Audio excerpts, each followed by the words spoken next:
is definitely problematic, and it shouldn't be left to the executive in view of the implications that it will have on policing.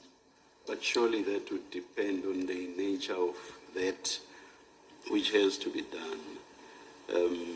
I know something like acts of torture, for example, are addressed as a matter of law elsewhere.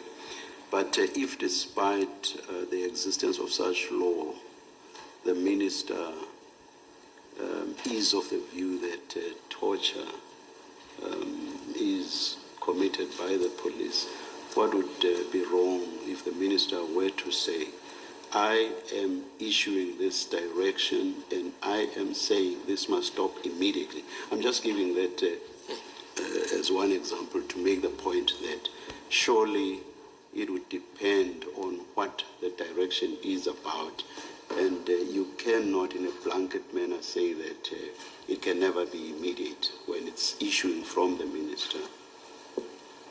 Chair, I agree, but in your example, torture is already an offence, so the minister cannot... That's exactly why I preface what I say by saying, with torture, there's already law about it. Yes. I would imagine that, put it this way, one cannot discount the possibility that there may be any number of other examples that may require immediate action, which may not necessarily mean that that becomes unlawful purely because the minister says this must happen immediately. That's all I'm saying. Yes, I agree. But even in those circumstances where an immediate action is required, the decision must be rational. And rational requires it must have a lawful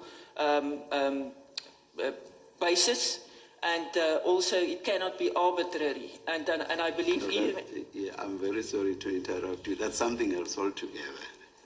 I'm just making the simple point that surely it should depend on the nature of the direction being given. Yes, of course, whether or not it's lawful, it would have to comply with the law, including the Constitution. You are touching on irrationality. That's something that would be unconstitutional in terms of the Constitution. But that doesn't address the debate you and I are having now, which is that surely it may depend on the nature of the direction, and depending on that nature, in certain instances, the minister can be able rationally and lawfully to say this must be done immediately, this must stop immediately. Surely you cannot discount those possibilities. Otherwise, I'm not taking away from your point, but I'm just saying that you should not make the point so categorically as to discount those possibilities.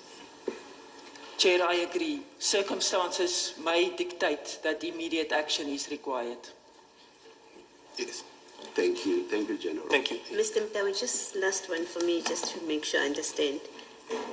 General, if the minister had said, and let's come specifically to the PKTT instruction, if the minister had said to the National Commissioner, I want the political killings, the political killings that are the focus of the PKTT to now no longer be a priority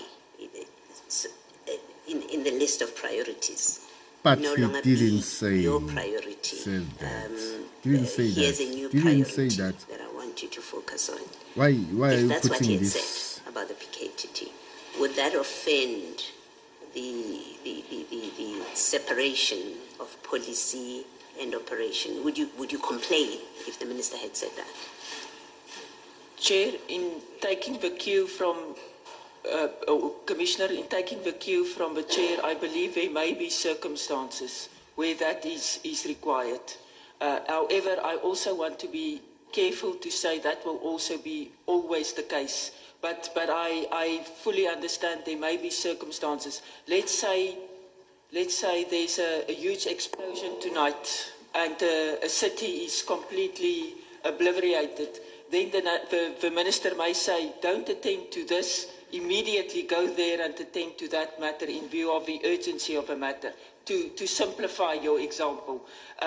So that may in circumstances be required, but I am hesitant also to say that will always be the case. I think we need to consider the circumstances of a specific incident.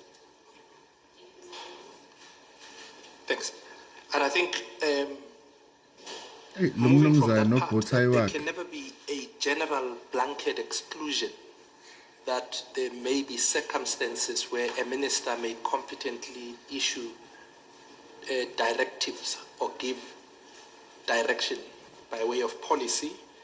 If I can then ask you to move from that point and continue with paragraph 28 of your statement.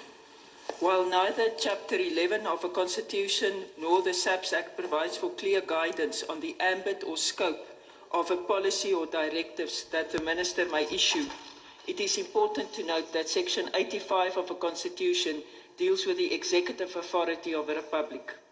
Section 85(2) provides that the President exercises the executive authority together with other members of Cabinet by implementing national legislation except where the Constitution or an Act of Parliament provides otherwise, by developing and implementing national policy, by coordinating the functions of state departments and administrations,